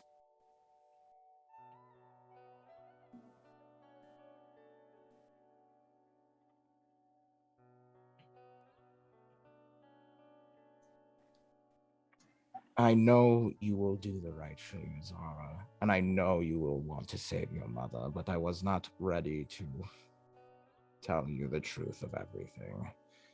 And for that, I do apologize, but I'm sure you can understand my position.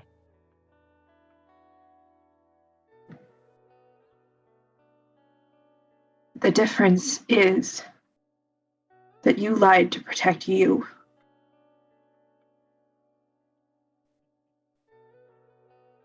I did not see it that way at the time, but now that you say that,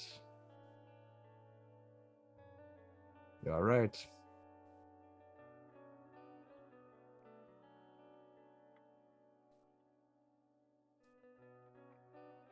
And like the lady of the lake just kind of steps between them. Now, you two.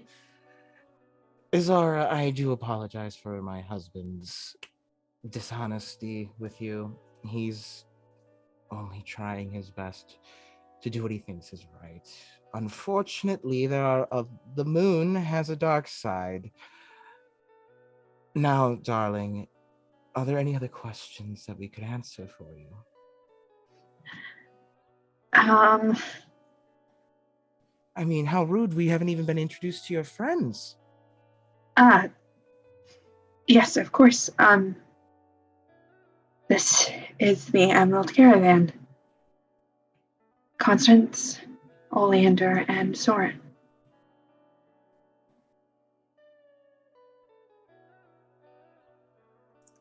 Soren will do a deep sarcastic bow. Like Obern's like, that's not necessary.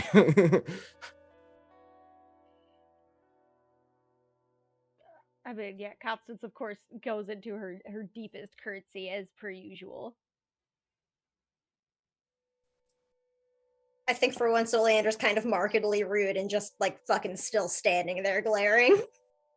She's so fed up with God bullshit right now too, so Aren't we all? Aren't we all? Plus the like call out about Saint Oriana, she was like, no, fuck you, buddy.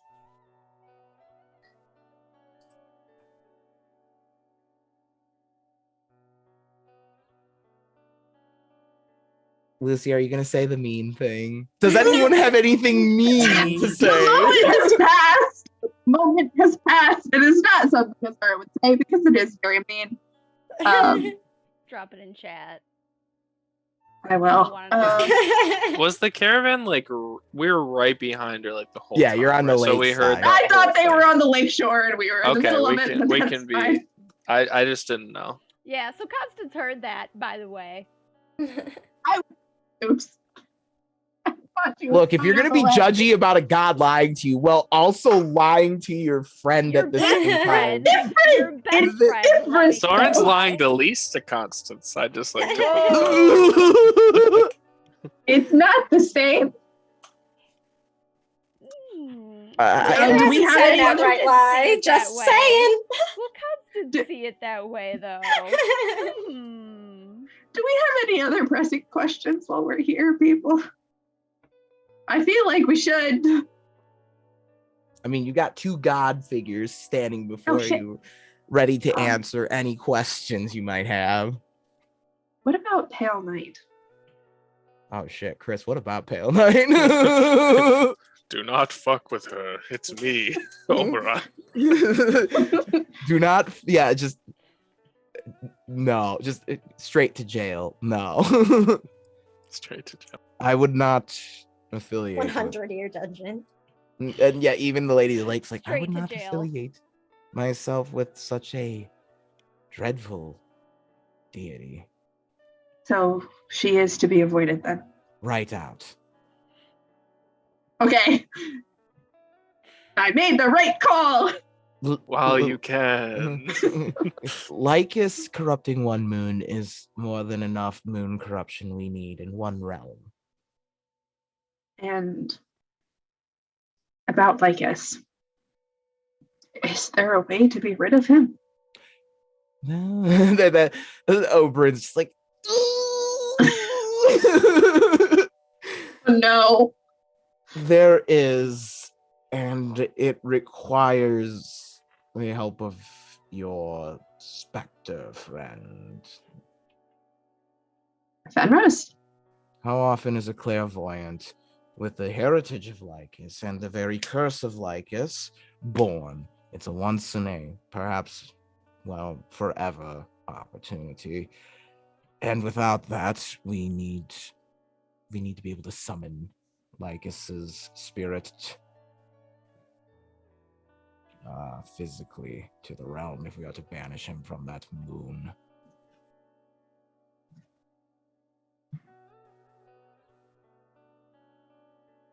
And I'm hoping then returning the moon to its former state will rid us of such a terrible curse upon an unnatural curse from this world.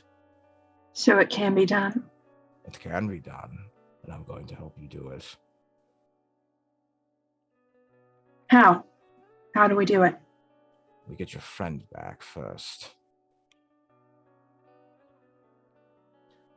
I'll have to make a trade. There are ways in your friend's culture to get around the trade. And I will see if my sister in heaven, the one your friend looks towards Oleander, is well acquainted with, can pull some strings with her companion down in Gehenna. But she did that once, didn't she? And the debt still came due. Her pleading with Eor can only do so much. Kirabeth is not one to take lives.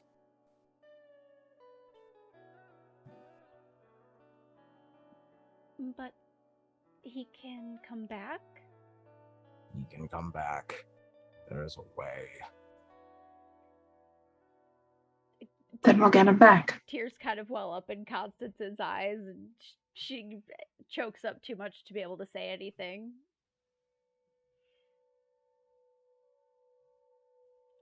You will need the Mark of Fate to do so. Lest you accidentally open a portal into the middle of a volcano in Gehenna. I don't imagine that going well. So we start with the castle. We get the page, and then we go from there. Go to the castle, get the page, go from there.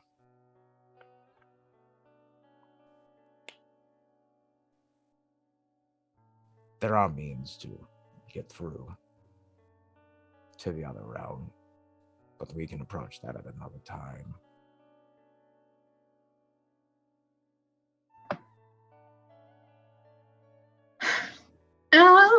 Do we have anything else we should address with these people before we move on? Or should we just head for the castle? I've got some snark if we want it, but that's about it. Snark. I do. I'm always here for snark. Unless he's got any like information or extra warnings about the castle, maybe we should know before we go charging in there into another goddamn Steve situation. Look, Oh, no one tells yeah. Constance anything, so why bother asking? Oh, God. God It's damn. not us, AJ. Woo. Yeah, beware the Never Dragon. That's all you're gonna get for warnings about the castle.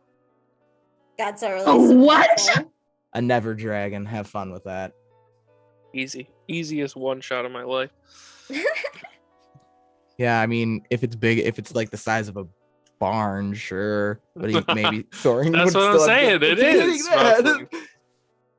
Can't miss that shit.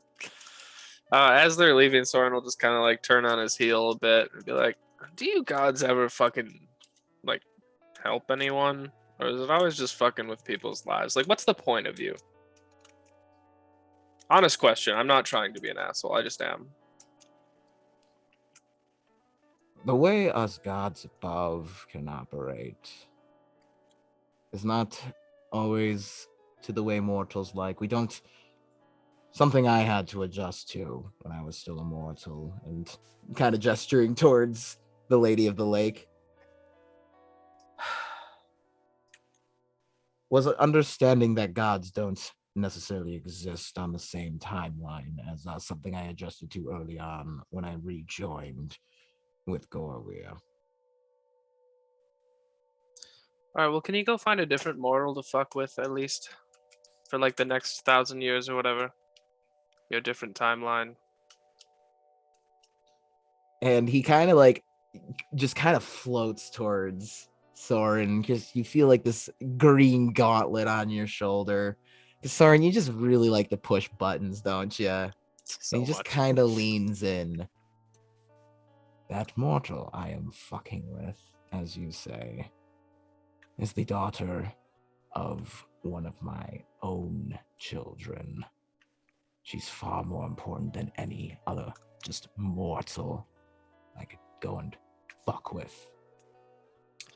I agree, and I'm gonna like pinch his gauntlet and just kind of like gingerly take it off my shoulder.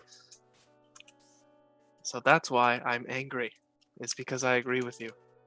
I wish there was more I could do, but unfortunately the laws of the cosmos prevent me from acting more directly.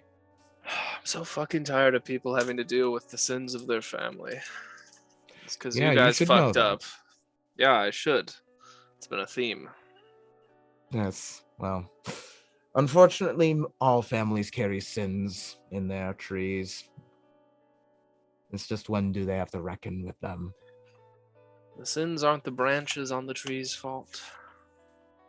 Look at the roots if you want the answers. And he'll gesture to his tattoo. Yes, the roots.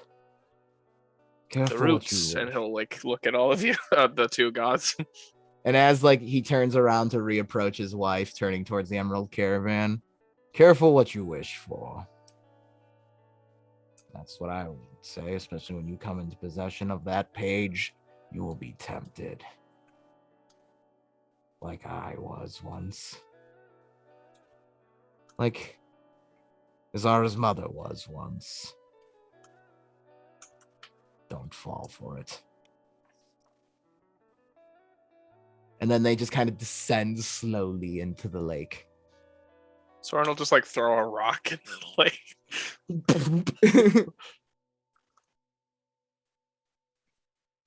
They're like, no, go ahead. they're just little sparks just dancing around Azara's fingers. She's mad. She's mad. You know, those were like the, I think 4th and 5th deities I've met now, and they just get to be bigger and bigger assholes each time. That's what I was trying to say. Thank you, Oleander. Well, now what? Now the castle.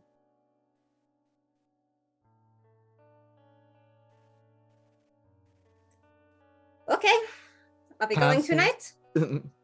Constance, you look like you have something on your mind there. I thought you had something to say. No. Oh, sorry. And she like clenches a hand and tries to put out the sparks on her gloves. I'm not happy with so many things. But the only way out of this is through.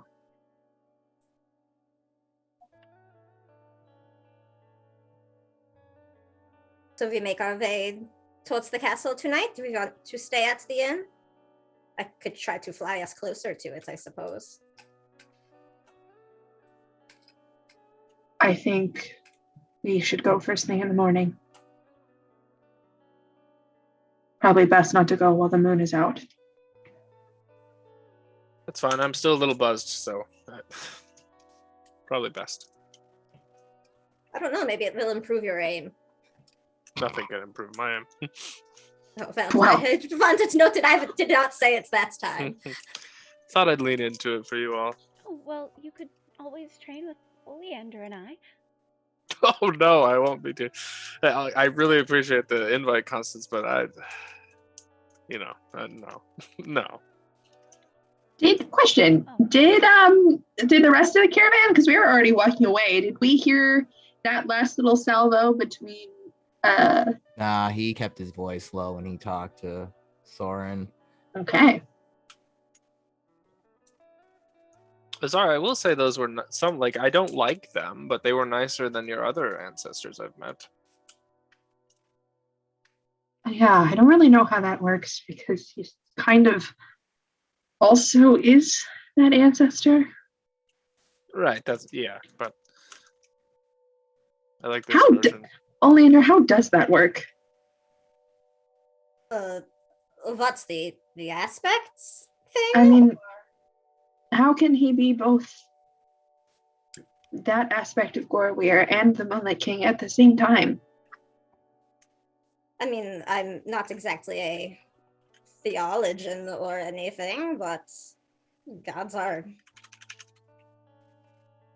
He mentions, not sort of existing on the same time scale, and I think the way that they exist as a whole is just very different. I'm familiar with the concept of souls reincarnating and changing, but not existing as two different people at the same time.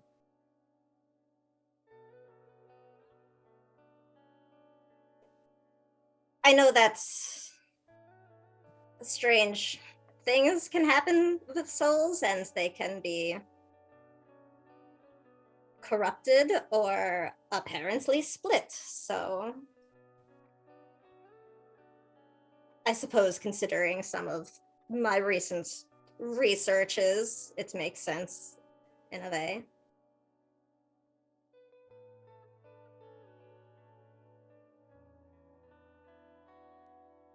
I just... How can the being that has made my life so painful be the same that is claiming all he wants to do is help?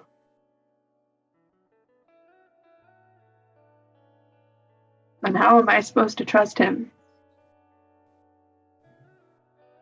Frankly, I don't think we can necessarily trust any gods to do anything for us rather than themselves, or whatever bullshit cosmic laws they have to uphold. So, I don't know, Azar. I'm sorry. I'm probably not really the best one to be asking this right now. No. Like, Oleander's like very stiff, and like his comments had clearly kind of irked her too, in her own way. I am well aware. I've God. heard tales of reincarnation and multiple reincarnations of the same being at the same time. Nothing specific, but it is possible. So I don't think he's lying to you at the very least. Not about that. Oh, I'm sure about other stuff. Zar, here's where your knowledge of Sylvan comes in handy. The surname, the names Shadil is essentially Sylvan for Night Flame itself. So The sword. yeah, kind of. So the sword actually gets its name from a family name. Okay. But yeah. So but in the meantime, we're gonna jump to a quick break, and then we have a few more things we'll do before wrapping, and then we're gonna have some fun, I suppose, as we break brains. We'll be right back. That's the word. Sus. Bye. We'll be right back.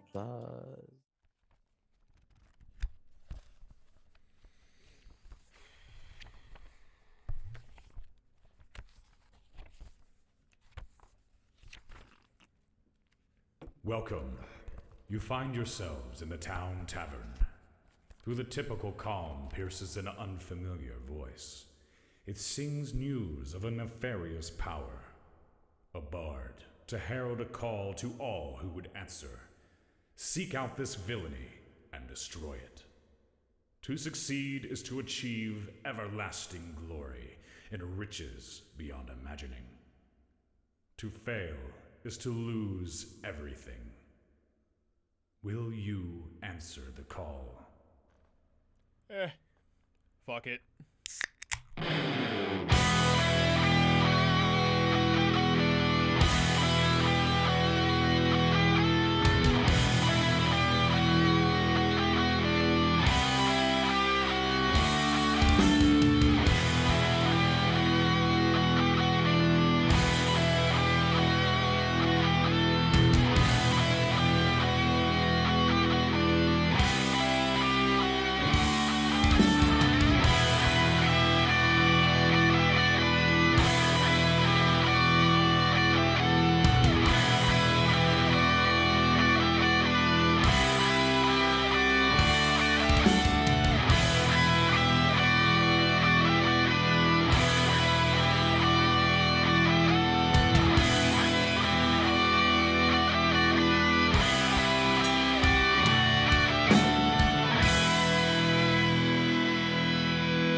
Welcome.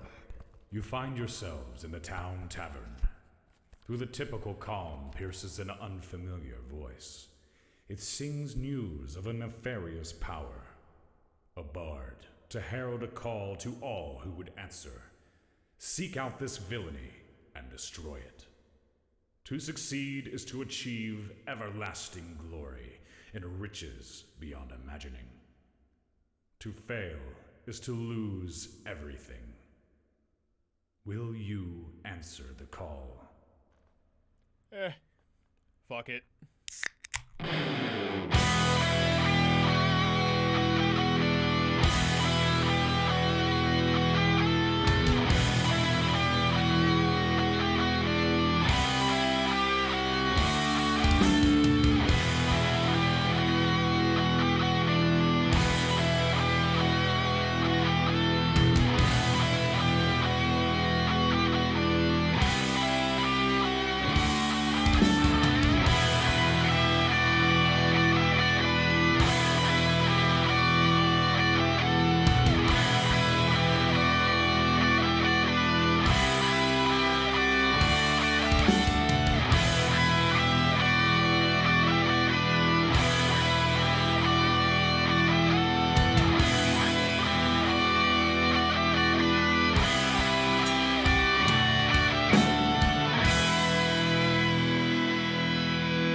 Welcome. You find yourselves in the town tavern. Through the typical calm pierces an unfamiliar voice. It sings news of a nefarious power. A bard to herald a call to all who would answer. Seek out this villainy and destroy it. To succeed is to achieve everlasting glory and riches beyond imagining. To fail is to lose everything. Will you answer the call? Fuck it.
Hello.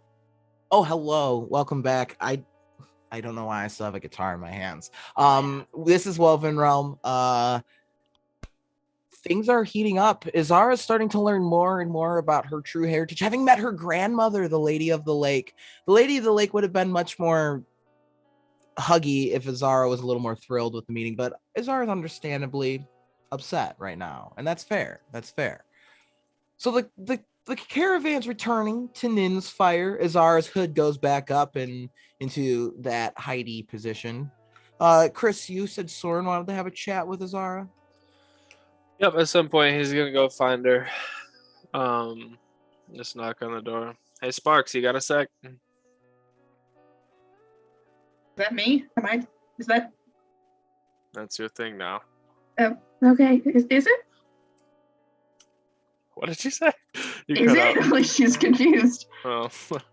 I don't know. Your hands were sparking. I'm workshopping nicknames for the whole group. I'm tired of saying everyone's name. So. Sparks is fine, I guess. Yeah. What's Either that what's or up? Z. I didn't like that one as much. So. I just wanted to check in with you, see how you're doing. I know that was a lot, and we haven't really checked in much lately. So. I've been better. You? I'm the same as always. I was more asking about the immediate thing that happened to you today. It's not often you meet your family. No. Quite frankly, I'm not sure how I feel.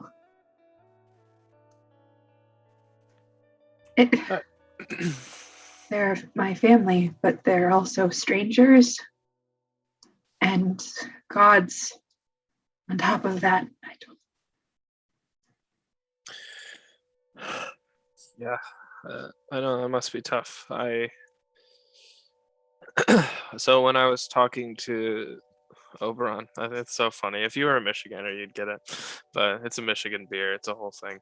Oh, is that what the joke's all about? I was like, why is there beer jokes? It's like a holiday in Michigan, Oberon Day, when Oberon releases for the summer. So, anyways. Oh shit. Yeah. Okay, I'm gonna have to come up with that. It's pretty good. I think it already happened, but anyways. So, when I was talking to Oberon, sorry, this is funny now. He said something to me that I'm not sure if you're aware of, in the sense that you were his daughter. Do you mean my mother?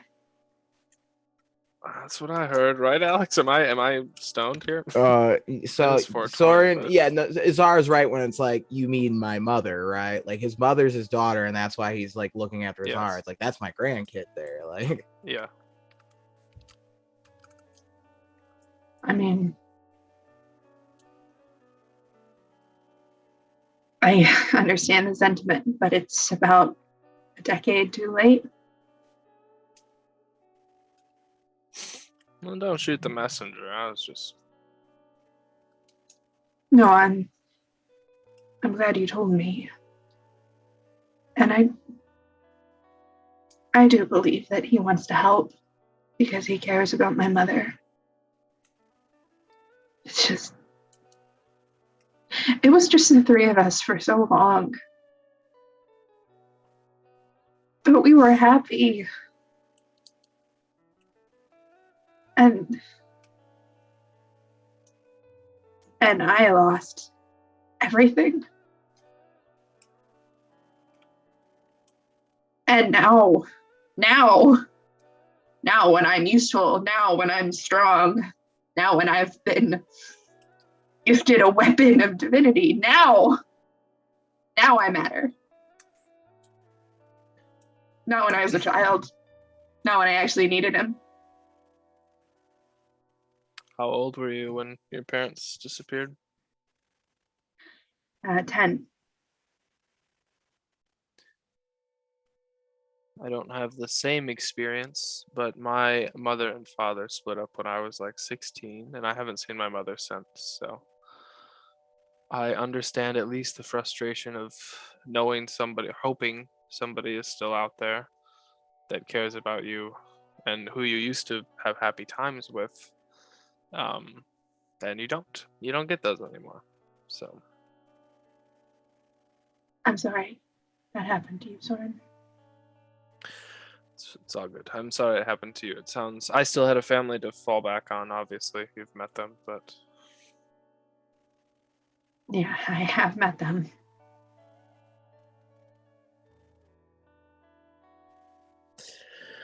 they're an eclectic bunch, but they seem to have taken to all of you as well. I'm just throwing it out there. Magnessa likes you guys more than she likes me now. And Elise won't stop talking about Oleander, so. Well, I'm glad we made a good impression.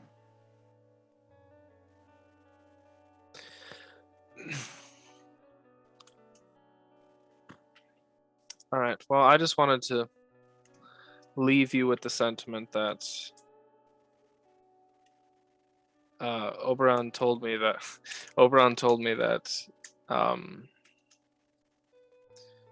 first of all, I'm sorry I yelled at your grandparents again. It's okay. I almost did too. So he told me that you were a very important person and that he cared about you very much. And I echoed the sentiment that you are very important. And I think there are people who are more have your best interest at heart. And I will like point over to like the sleeping Constance. Than maybe your actual family, if that makes sense. I know I'm one to talk with this, but I think you're probably right. I'm not a little girl anymore. I don't need him to save me. good.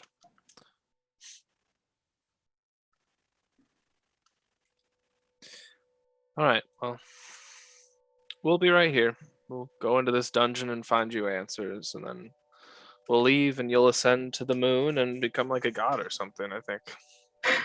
I don't want to be a god, Soren. I do.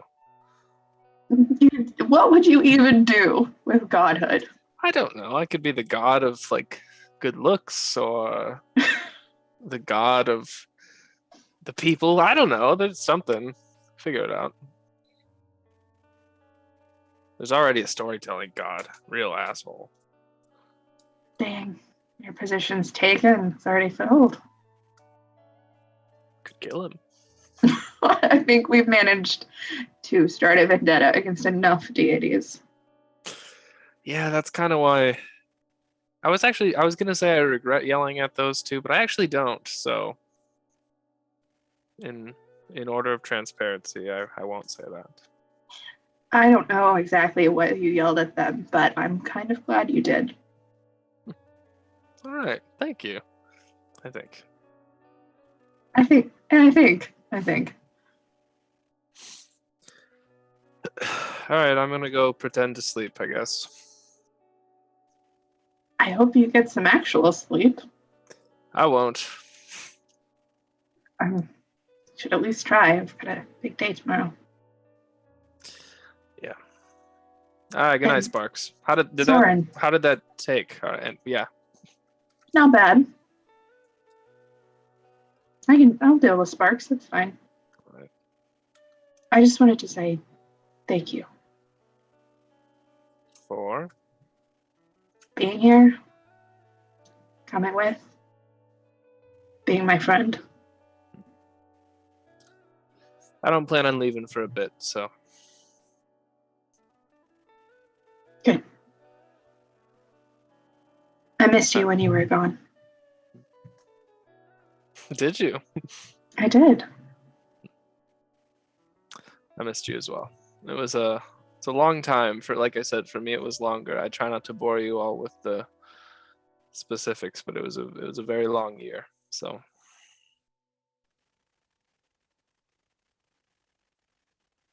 Good night, Soren. good night. Sorry we woke you, Constance. And I'll just shut the door. Sorry, Constance. Constance is in bed like, ooh, woo, woo, woo, woo. Constance is like, I am too, though. Real talk. Constance with her 0 stealth score. Yeah, and the cat Griffin. I just imagine like the membrane just shining in the dark. Amazing. Oh, Constance is all up. you see is like a pair of glowing eyebrows wiggle.